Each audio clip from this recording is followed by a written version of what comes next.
meestal we hier een dag maar van alles wat. Er weer een soort bewolking, een paar stoorrijnbuikers en de zinnenkamer ik u toch nog heel even bij. En dat wie ik hier in de buurt van Friese Pjellen het geval.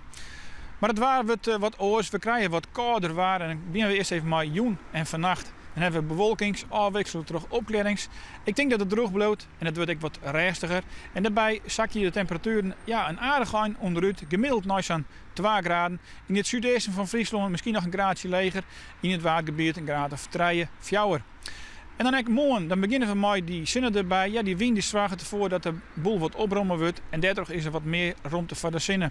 Ik denk dat de miant die droog verrint, maar in de rin van de middag en joentijd krijgen we een paar buikers. En de temperaturen, die lezen dus wat leger. Het wordt gemiddeld zo'n 8 graden maximaal. Dan zijn we touw aan het vooruitzicht voor de komende dagen. En ik daar zeggen we dat die temperaturen toch wat leger lezen. Een graad of 8 maximaal. En dat deelt net alleen voor sneeuw en snijn, maar ook van menje. We zeggen dat de sneeuw en snijn een paar buien mogelijk binnen. De gezinnen komt geregeld te vastgaan. Ja, ik denk dat we zeker nog wel even wat ondernemen kunnen. Maar die buien kunnen soms al best wat pittiger worden. En dat zal zeker letter op sneeuw en op snijn het geval wezen. Misschien wel maar een wierte sneeuwvlok of een korrel hagel. En zeker in de maandtijd op sneeuw en op snijn is het nog best fris. Maar minimumtemperaturen om daarbij het vriespunt, lokaal misschien correct eronder.